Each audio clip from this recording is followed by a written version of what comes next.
Good morning, class. Standard 8 Physical Educations. Chapters Volleyball,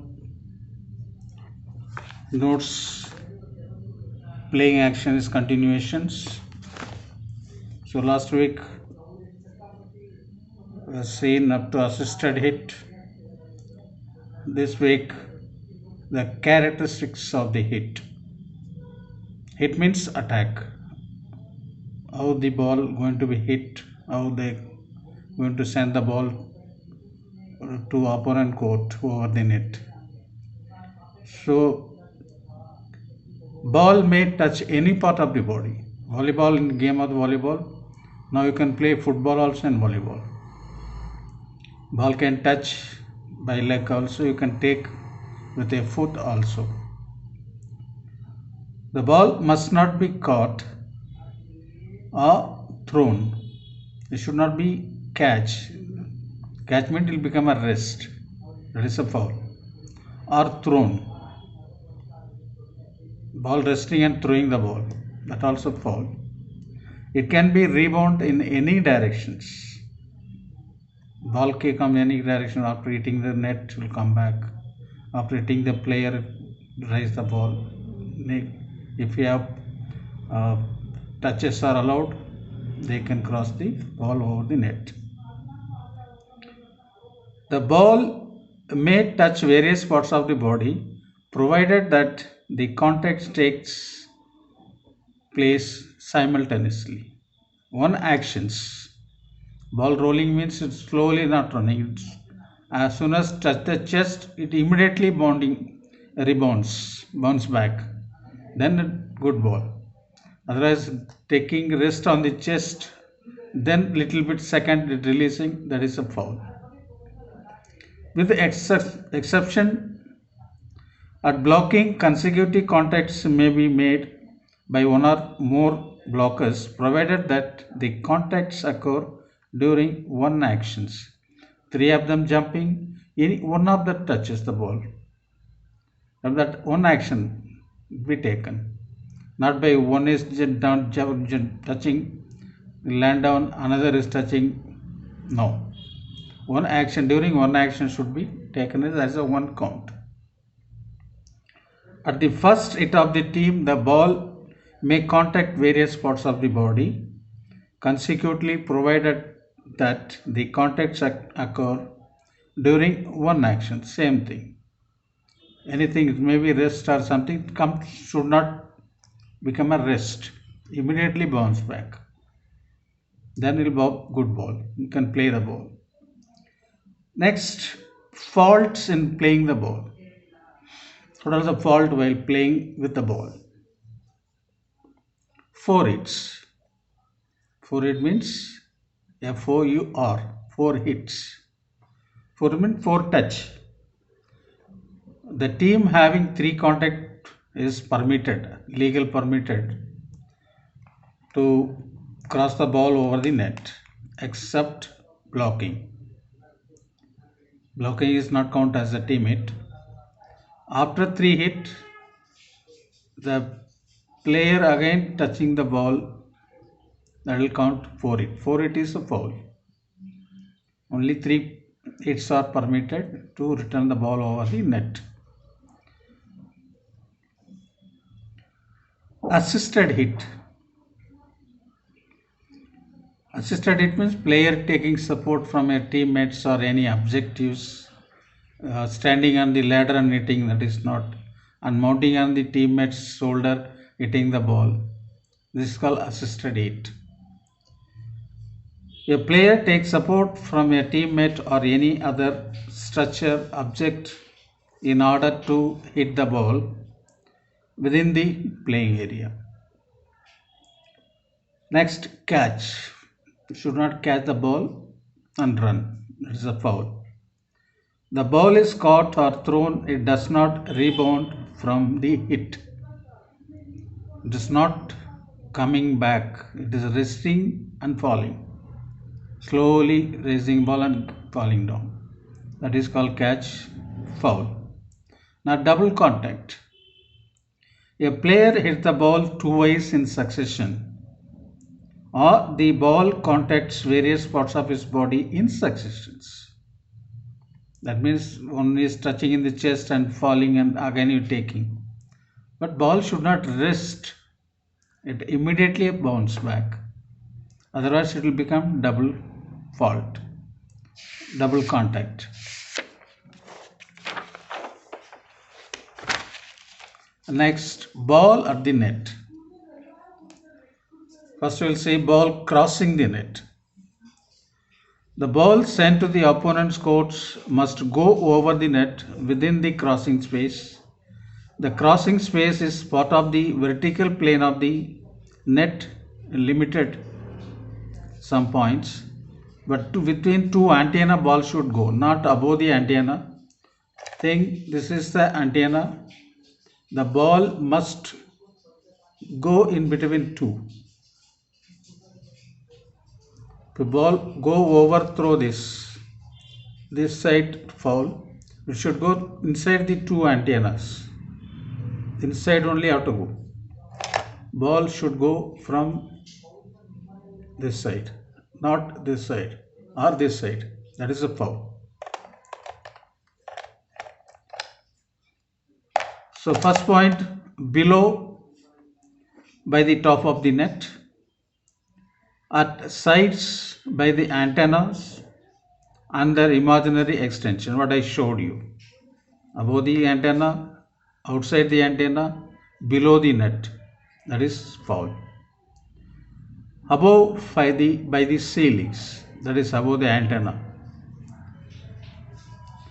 The ball that has crossed the net plane of the opponent's free zone, totally or partly through the external space, may be played back within the teammates.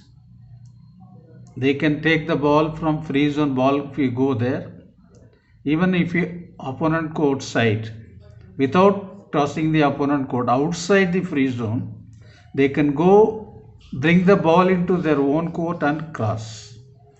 That is permitted without disturbing the opponent teams. Outside the free zone is there, they can go outside the free zone, bring the ball with a proper way in free zone, then cross the ball to the opponent court. That is allowed. The opponent's court is not touched by player. That is I told you. You cannot touch the opponent court and run. You can go from outside the free zone of the opponent court. The ball, when they played back, crosses the net plane again totally or partly through the external space on the same side of the court. They should not go over the opponent court net.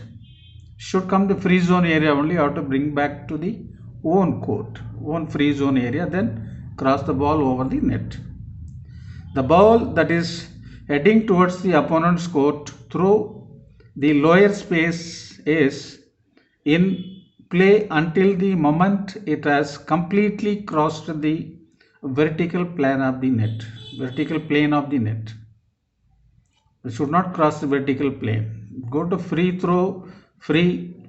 zone area, take the ball and bring the ball into the own court, then should cross within the crossing space of the net to the opponent court. Next, ball touching the net.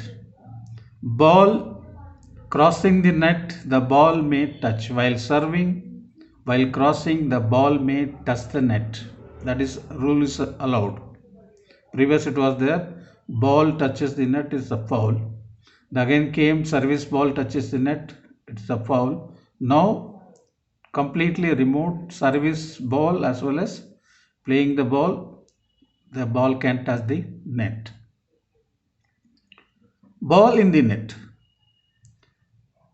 Suppose ball in the net, they can take rebound. If team have hit, team have contact left over to take.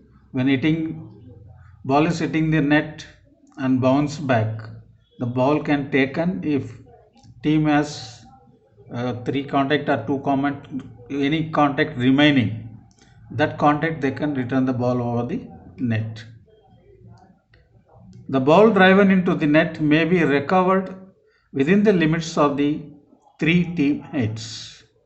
If 3 hits, within 3 hits, suppose the ball receiving second ball, hitting the net, third is there, then player can take the third. When is bouncing back from the net, that ball be played, can taken and cross it.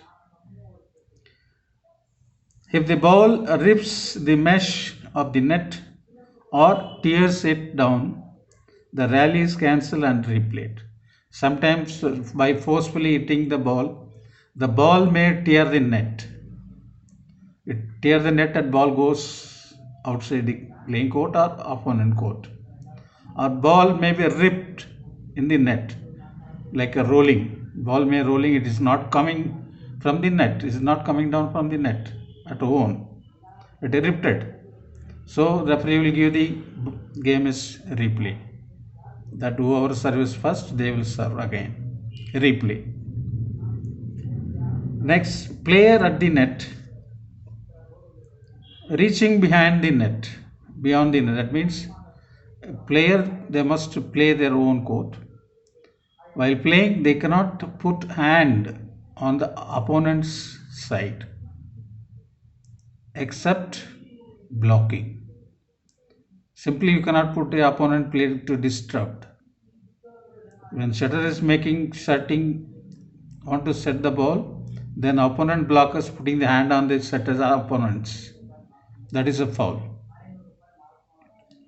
In blocking, a blocker may touch the ball beyond the net, provided that she does not interfere with the opponent's play before or during the latest attack it.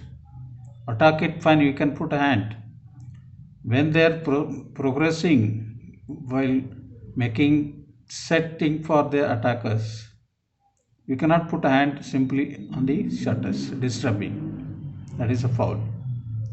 After an attack it, a player is permitted to pass his hand beyond the net, provided that the contact has been made within his own playing space. You can use the own space. You cannot put a hand on opponent's court space.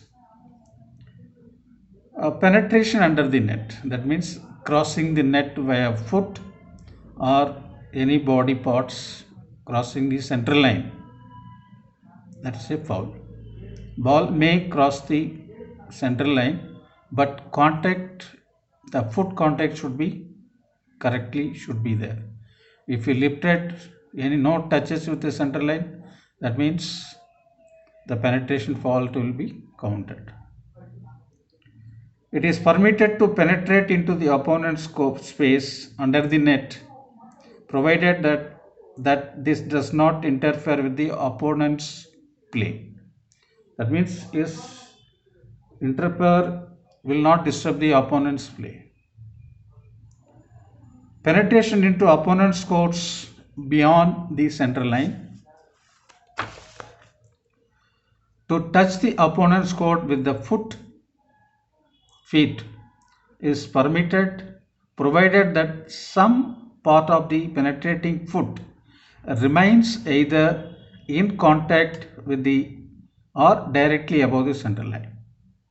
If he penetrating, but his foot must be partly touched on the central line. If he completely not touching the central line enter the opponent court, that is a foul.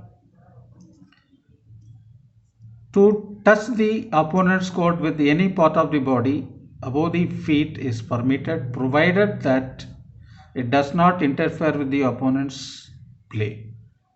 If you touch finger or shoulder or hands, that also foul. Player may penetrate into opponent's free zone, provided that they do not interfere with the opponent's play. Without disturbing opponents, you can go when player's ball is dead, you can go and enter the opponent's court. Nobody can ask. During a play, you cannot enter in the opponent court without disturbing opponent's players. Now, contact with the net. This is most important in volleyball. Any part of the body, the volleyball player touching the net, that is counted foul. Player touching the net is a fault. While blocking, the ball hitting by opponent and ball hitting the net and touching the blocker's hand, that is not a foul. Blockers, while blocking, touching the net, that is a fault. Ball hitting the net and it is contact with the blocker's hand, that is not a fault. Right? Contact with the net by a player is not a fault unless it interferes with the play. That means while playing game is on, so you cannot touch the net. When play is off, you can touch the net, no problem. Players may touch the post, ropes, or any other object outside the antenna, including the net itself, provided that it does not interfere with play. You can touch outside the net antenna, the extra space, post. It should not interfere with the opponent's play. You can touch. When ball is driven into net, causing it touch an opponent, no fault is counted. That's why I told you. In blockers, ball causing the net and touching the player, that is not a fault. Players fault at the net. This is important.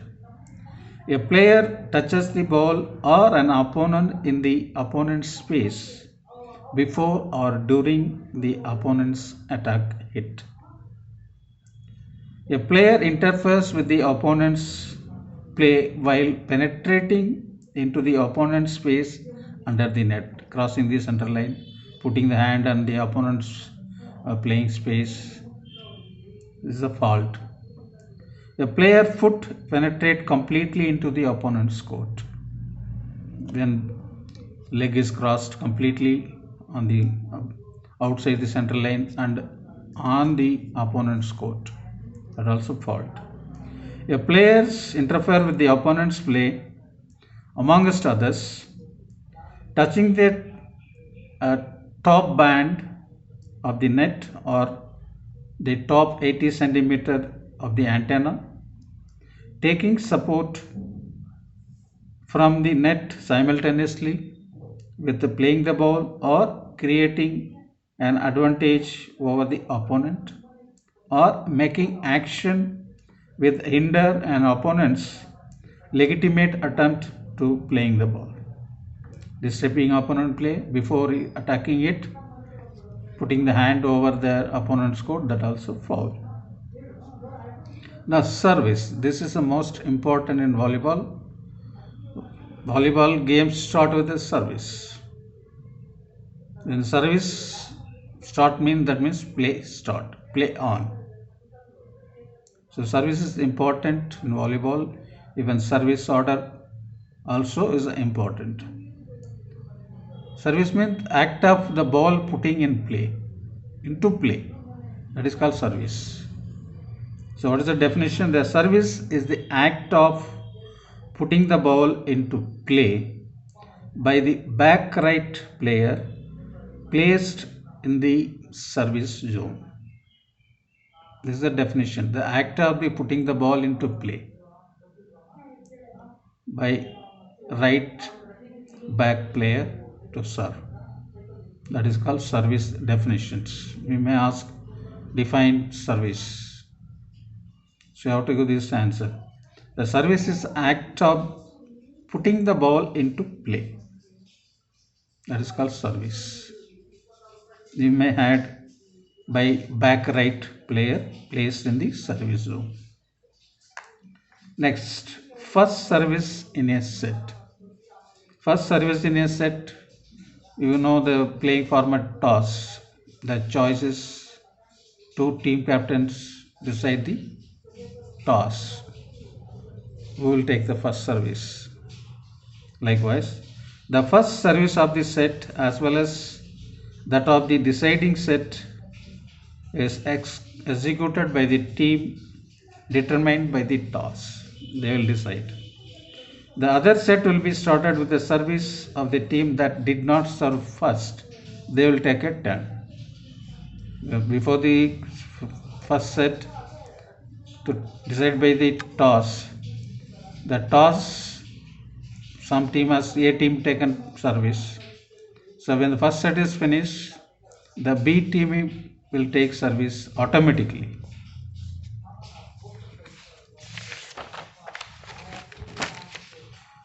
Next, service order. This is important. The lineup sheet normally we call rotation orders controlled by service order. The lineup sheet given by the coach, that will come to the service order. That is called service order. Who is going to play first 6? The coach will write on the lineup sheet, that controlled by the complete rotation order as well as service order. Right, service order. The player must follow the service order recorded on the lineup sheet. This is important. After the first service in a set, the player to serve is determined as follows. When the serving team wins the rally, the player who served before serve again. If he wins the points, continuation service will continue. If he has not win, the ball will go to opponent as well as point. When the receiving team wins the rally, it gains right to serve and rotates before actually serving. The player who moves from the front right position to back right position will serve. That means when the receiving team wins the rally, whoever is receiving the service from the opponent, that team, when they got a turn to serve, their player rotate one position clockwise. That means those who are standing in 2 position will come to the 1 position to serve. Likewise, rotation, this is a clockwise. 1 position will start. When class practical start, I will explain how to rotate, what is the position of players, and how rotation is done. I will make you chart, or physically I can explain you on the ground. Next, authorization of the service. Who will authorize? There is a refereeing corps, normally called first referee, second referee, scorer, and line judges. These are the refereeing corps. The first referee is the full authorities. He is the boss of the officiating teams. First referee is give the authorization to serve, blowing his whistle and giving signal. Right. The first referee authorizes the service after having checked that the 2 teams are ready to play and the server is in the possession of the ball. Server is standing, everything rotation, both the teams are checked. Ball is with the server. He will blow the whistle to serve. Blow the whistle and ball will start. Next, execution of the service. How are we going to put the service? Service hit by the one hand or open hand or closed hand, underhand, overhand, tennis service. Not by throwing with the both hands, hitting the, not allowed. Right. The ball shall be hit with one hand or any part of arms after being tossed or released from the hands. This is most important. When you are serving the ball should toss in the air, then hit the ball. Keeping the hand and hitting the ball, that is foul. Must toss the ball or release the ball from the hand, then hit the ball. That is allowed. Only one toss or release of the ball is allowed. Dribbling or moving the ball in the hand is permitted. Normally, if you see the TV or any matches on the TV. After server taking the ball and dribbling, moving back and right and put the service, that is allowed. But he cannot toss again, tossing doing. No, it is not allowed. At the moment of the service hit or take off for the jump service, the server must not touch the court or the floor outside the service zone. While taking service, should not touch the end line, stamping end line and putting the service, that is the foul. We may take a jump from the outside the end line. After hitting the ball, he may land inside the end line. Inside the court he can land. That is permitted. But while doing service, he cannot cut this end line and serve. That is a foul. After the hit, he may step or land outside the service zone or inside the court. That is permitted. The server must hit the ball within 8 seconds after the first referee whistles for service. This is most important. After the whistle, the server must serve within 8 seconds after the first referee's whistle. Otherwise, referee will give 8-second rule will applicable. Delay service penalty. Ball goes to opponent's court. So, within 8 seconds, he has to serve. Next, a service executed before the referee's whistles is cancelled and repeated. Some players are taking hurry-burry without referee's whistle signal, they'll put a service.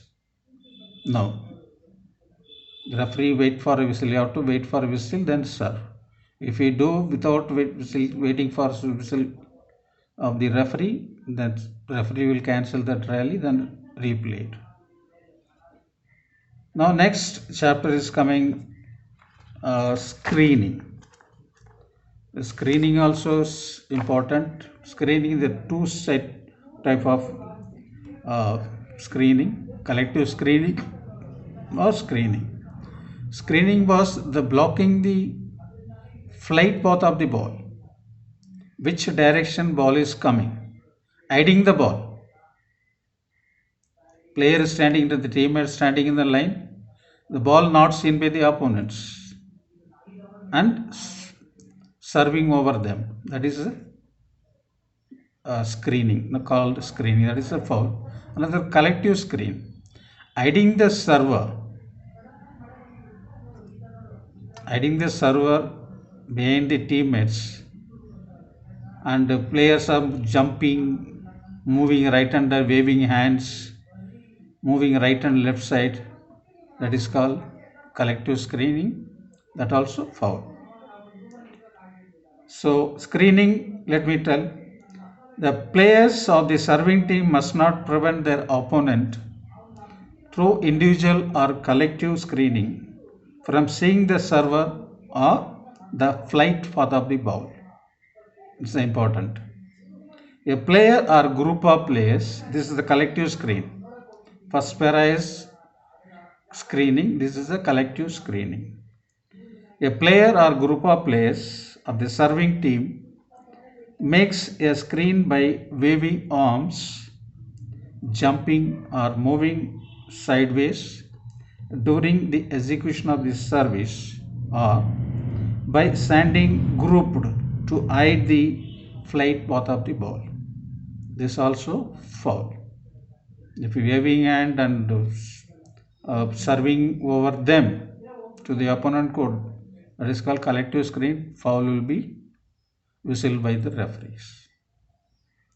So today I will going to conclude this. You will see next week. Stay safe, stay home. Good morning, standard 8 students.